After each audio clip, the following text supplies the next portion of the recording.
రాష్ట్రానికి సంబంధించి ఎవరు ఏ ఆర్థిక పరిస్థితుల్లో ఉన్నారో తెలియకపోతే వారికి న్యాయం చేయటం అసాధ్యం. కాబట్టి కులగణన అనేది తప్పనిసరి, కులగణన తప్పకుండా జరగాల్సిన విషయము. అది చేసిన తర్వాత ఆ కులగణన డేటా ప్రకారము రిజర్వేషన్లు కూడా ఆల్టరేషన్ అయితే ఆల్టరేషను, లేకపోతే పరిమితి పెంచాల్సి ఉంటే పెంచాలి అన్న విషయాన్ని కూడా రాహుల్ గాంధీ గారు అనేక సందర్భాలలో డిమాండ్ చేయడం జరిగింది. ఈరోజు బీజేపీ పార్టీ తల వంచి కులగణనకి అంగీకరించింది అంటే దానికి కారణం రాహుల్ గాంధీ గారు చేసిన పోరాటం. ఈ క్రెడిట్ మొత్తము పూర్తిగా కాంగ్రెస్ పార్టీకే చెందుతుంది, ఎవరు అవునన్నా ఎవరు కాదన్నా. కులగణన అన్నది సెన్సస్ యాక్ట్ ప్రకారం, ఇండియన్ యాక్ట్ ఆఫ్ సెన్సస్ ప్రకారము ప్రతి 10 సంవత్సరాలకు ఒకసారి జరగాల్సిన అంశం. మనకు ఇండిపెండెంట్ ఇండియా అయిన తర్వాత 1951లో మొదలుపెట్టారు, తర్వాత 1961లో చేశారు, 1971లో చేశారు, 1981లో చేశారు, 1991లో చేశారు, 2001లో చేశారు, 2011లో కూడా చేశారు.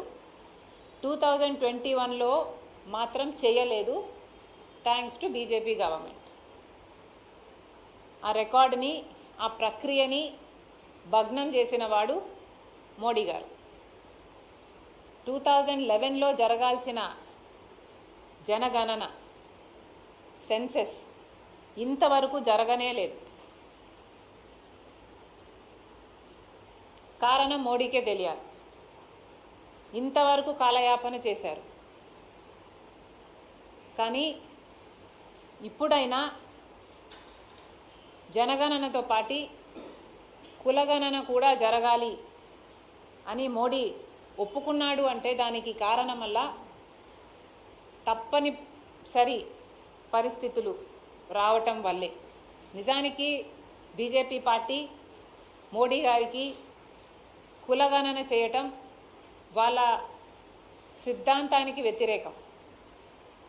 బీజేపీ పార్టీ ఒక మతతత్వ పార్టీ, మతం పేరు చెప్పే రాజకీయాలు చేయడం బీజేపీకి సిద్ధాంతం. ఇదే బీజేపీ చేసింది. గోద్రా తర్వాత అయినా, లేకపోతే మణిపూర్లో అయినా, ఏదైనా ఎక్కడ చూసుకున్నా కూడా మత కల్లోహాలకు కారణం బీజేపీ పార్టీ.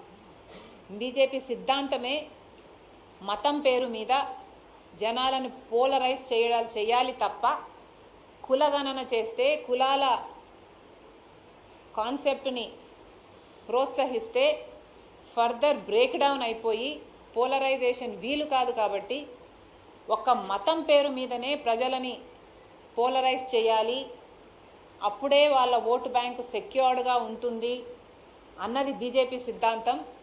కాబట్టే కులగణనకి ఇంతవరకు ఒప్పుకోలేదు. కానీ ఇప్పుడు రాహుల్ గాంధీ గారు ఇంత పోరాటం చేసిన తర్వాత అటు తెలంగాణలో అయితేనేమి, అటు కర్ణాటకలో అయితేనేమి,